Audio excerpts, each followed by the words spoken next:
Pourquoi certaines femmes respectent un homme dès qu'il franchit le seuil d'une pièce, alors qu'un autre doit supplier, mendier, ramper pour obtenir ne serait-ce qu'un regard? Tu t'es déjà posé cette question, n'est-ce pas? Tu as déjà observé ce phénomène troublant. Cet homme qui n'a pourtant rien d'exceptionnel physiquement, mais qui dégage quelque chose. Une présence. Une autorité silencieuse qui fait que les conversations s'arrêtent quand il arrive. Il y a une raison simple à cela. Une raison que la plupart des hommes ignorent complètement. Certains hommes incarnent l'archétype du roi. Pas un roi avec une couronne dorée et un trône de marbre. Non. Un roi dans son énergie la plus pure. Dans son charisme. Dans cette autorité naturelle qui émane de chaque geste, de chaque regard, de chaque silence. Et aujourd'hui, je vais te révéler comment activer en toi cette énergie du roi séducteur. Cette force magnétique qui transforme n'importe quel homme ordinaire en une figure d'attraction irrésistible. Mais avant de plonger dans ces secrets millénaires, Étoile rutilante, abonne-toi pour recevoir chaque semaine des révélations sur la séduction et le charisme authentique. Ces connaissances peuvent littéralement transformer ta vie sociale et amoureuse. Alors, prêt à découvrir pourquoi les rois de l'histoire étaient si désirés? Dans les légendes les plus anciennes, dans les mythes qui traversent les siècles, le roi n'est jamais juste un chef politique. Prince Arthur, le roi Arthur de la légende arthurienne. Ce n'est pas parce qu'il a sorti Excalibur du rocher qu'il était vénéré. Non, c'est bien plus profond que ça. Arthur représentait l'ordre dans le chaos, la stabilité dans l'incertitude, la protection dans un monde dangereux. Les chevaliers les plus braves, les plus nobles, se rassemblaient autour de lui. Pas par peur, par respect, par admiration. Et les femmes, elles voyaient en lui cette figure paternelle protectrice, cette force tranquille qui pouvait tenir un royaume entier entre ses mains. Mais regarde ce qui arrive aux faux rois, aux tyrans, aux usurpateurs. Ils perdent leur trône rapidement. Pourquoi? Parce que ce n'est jamais une question de titre. C'est une question d'énergie, d'authenticité, de légitimité intérieure. Un tyran règne par la peur. Un vrai roi règne par le respect. Et quand une femme rencontre un homme aujourd'hui, quelque chose en elle, dans son inconscient le plus profond, évalue immédiatement. Est-ce un paysan qui cherche à me plaire? Ou est-ce un roi qui tient déjà son royaume? Son désir, son respect, son attraction ne vont jamais au paysan. Jamais. Cette vérité peut te déranger. Elle peut même te choquer. Mais c'est une loi psychologique universelle, ancrée dans des millénaires d'évolution humaine. Carl Jung, le grand psychanalyste suisse, avait identifié ce qu'il appelait les archétypes universels. Des patterns psychologiques profonds qui traversent toutes les cultures, toutes les époques. Ils vivent dans notre inconscient collectif comme des programmes ancestraux. Le roi est l'un des archétypes les plus puissants qui existent. Il incarne l'ordre cosmique. La vision claire, la stabilité émotionnelle, l'autorité juste et bienveillante. Mais attention, Jung nous met en garde. Chaque archétype a deux faces, une lumineuse et une sombre. Le roi lumineux est généreux, protecteur, visionnaire. Il donne un cadre sécurisant à ceux qui l'entourent. Il inspire confiance et respect par sa simple présence. Le roi sombre, lui, devient tyrannique, abusif, destructeur. Il utilise son pouvoir pour dominer et écraser au lieu de protéger et élever. Pour séduire authentiquement, tu dois incarner le roi lumineux. Pourquoi? Parce que les femmes recherchent inconsciemment un homme capable de donner un cadre à leur vie. Quelqu'un qui peut prendre des décisions difficiles. Quelqu'un qui a une vision claire de l'avenir. Le « gentil garçon » échoue systématiquement parce qu'il abdique son trône royal. Il remet son pouvoir personnel entre les mains de la femme qu'il courtise. Qu'est-ce que tu veux faire ce soir? Où veux-tu qu'on aille? Est-ce que ça te va si? Il supplie, il mendie, il cherche constamment son approbation. Résultat, elle ne peut pas le respecter. Et sans respect, il n'y a jamais d'attraction profonde. Quand tu incarnes véritablement le roi, tu attires naturellement parce que tu émets une certitude intérieure inébranlable. Je suis en charge de ma vie. J'ai une direction claire. Tu peux entrer dans mon royaume si tu le mérites, mais c'est moi qui tiens le sceptre. Cette énergie-là, C'est l'énergie du roi séducteur. Elle ne se force pas. Elle ne se joue pas. Elle s'incarne. Mais pour vraiment comprendre comment utiliser cette puissance royale en séduction, nous devons nous tourner vers un maître de la stratégie humaine. Nicolas Machiavel. L'auteur du Prince, ce manuel intemporel sur le pouvoir et l'influence. Machiavel avait observé quelque chose de fascinant. Le premier moyen de perdre le pouvoir, c'est de vouloir être trop aimé. Tu vois le parallèle troublant avec la séduction? L'homme qui cherche désespérément à être aimé, accepté, validé par une femme, finit toujours par perdre son respect. Il devient prévisible. Rassurant peut-être, mais jamais excitant. Alors comment incarner un roi séducteur en suivant les enseignements stratégiques de Machiavel? Il y a 3 lois fondamentales. Première loi, la loi du trône. Ton temps et ton énergie sont tes ressources les plus précieuses. Un roi ne donne pas audience à n'importe qui, n'importe quand. Il y a un protocole, une valeur, une rareté. Tu dois montrer que ton univers existe déjà, avec ou sans elle. Que tu as des projets, des passions, des objectifs qui te dépassent.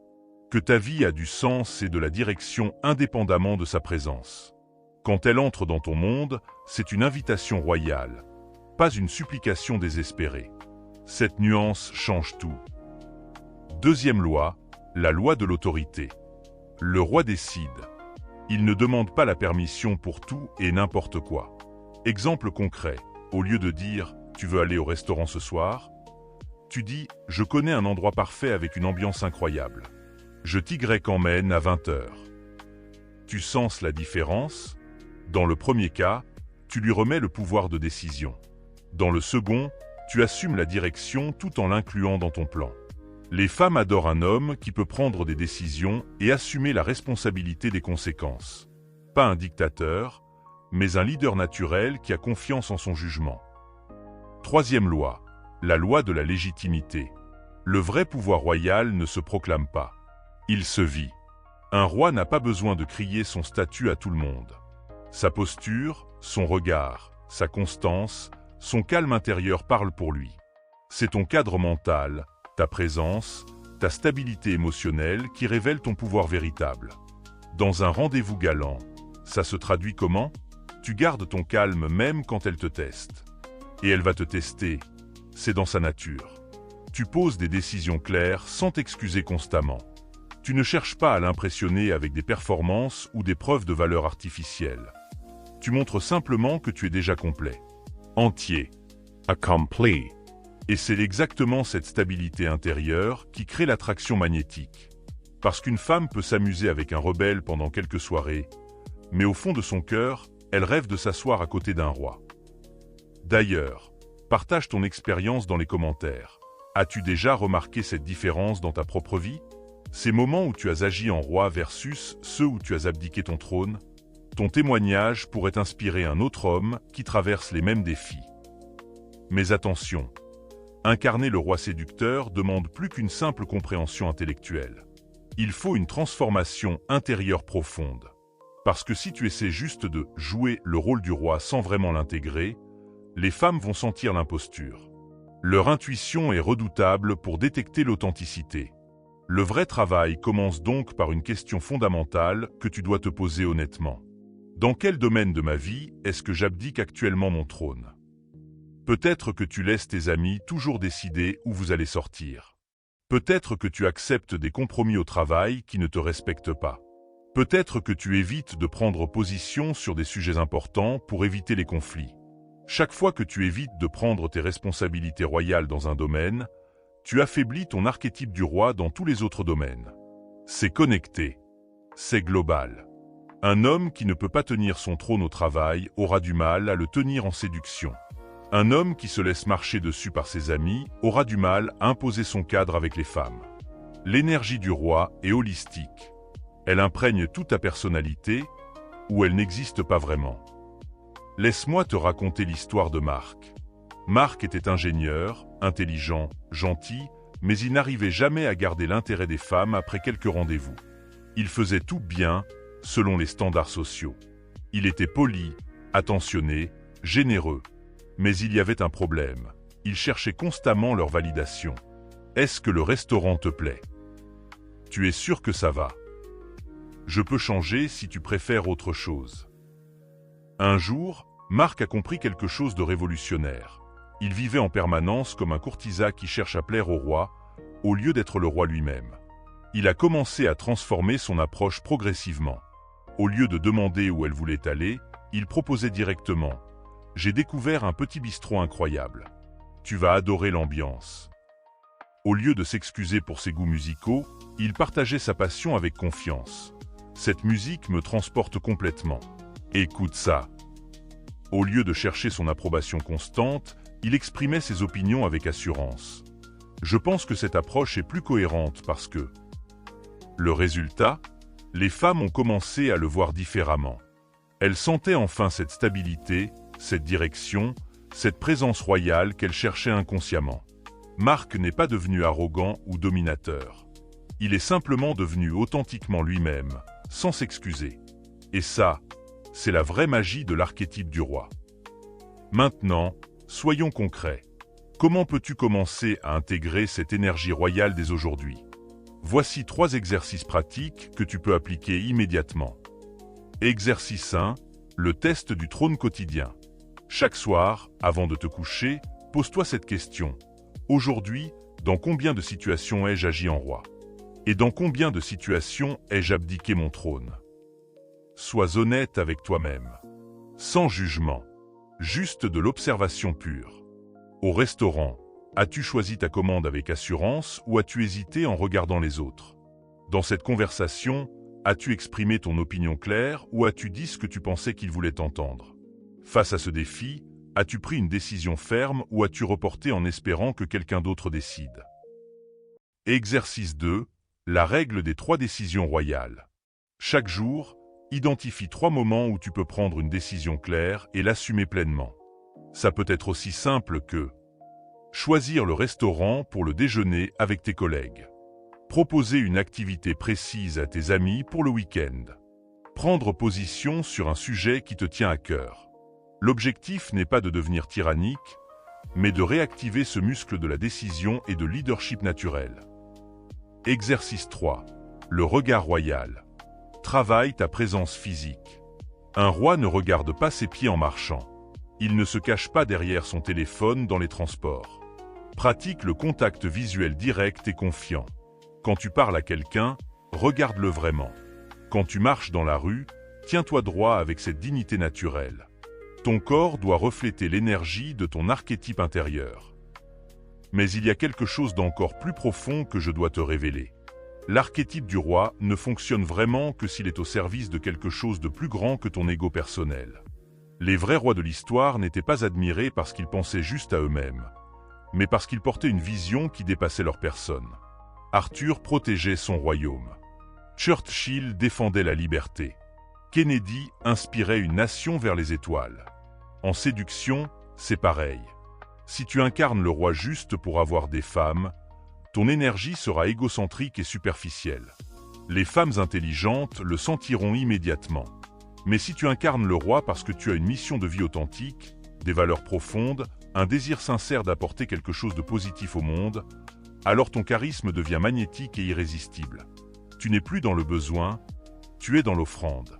Tu n'es plus dans la prédation, tu es dans la création.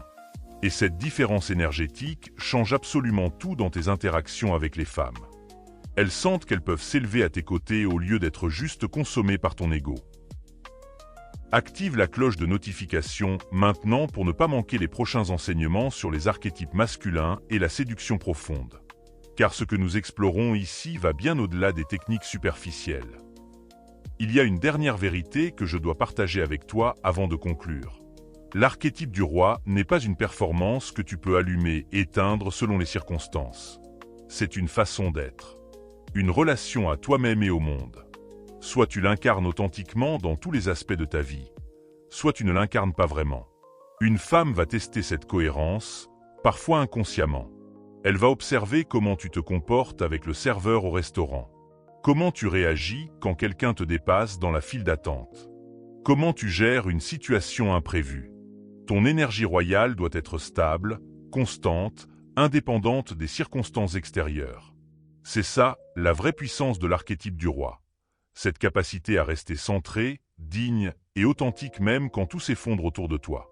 Parce qu'un royaume intérieur solide ne peut être détruit par aucune tempête extérieure. Alors retiens bien ces enseignements fondamentaux. Le roi est un archétype universel qui vit dans l'inconscient collectif humain depuis des millénaires. Jung nous enseigne que le roi séducteur authentique incarne l'ordre, la vision claire et la stabilité émotionnelle bienveillante. Machiavel nous rappelle que le vrai pouvoir se perd quand on cherche désespérément à plaire au lieu d'oser diriger avec sagesse. Cette semaine, ton défi de transformation est simple mais puissant. À chaque interaction sociale importante, pose-toi cette question cruciale. Est-ce que j'agis en roi conscient et bienveillant, ou est-ce que j'abdique lâchement mon trône? Commence progressivement. Choisis le lieu de ton prochain rendez-vous, impose une limite claire à quelqu'un qui ne te respecte pas, garde ton calme royal quand on teste tes limites. Tu verras. Plus tu incarnes authentiquement ton rôle de roi intérieur, plus tu deviens naturellement respecté, admiré et magnétiquement désiré. Et si aujourd'hui nous avons exploré les mystères de l'archétype du roi? Dans le prochain épisode, nous plongerons dans l'univers fascinant de l'amant. Cet archétype complémentaire qui peut amplifier ton charisme de façon spectaculaire et créer une connexion émotionnelle absolument irrésistible avec n'importe quelle femme. Tu découvriras comment certains hommes arrivent à créer cette intimité magnétique qui fait que les femmes pensent à eux des jours entiers après une seule conversation. Mais ça, c'est pour la prochaine fois. En attendant, rappelle-toi, un vrai roi ne naît pas avec une couronne sur la tête. Il forge son royaume intérieur, jour après jour, décision après décision, avec cette dignité tranquille qui change tout. À bientôt, roi en devenir.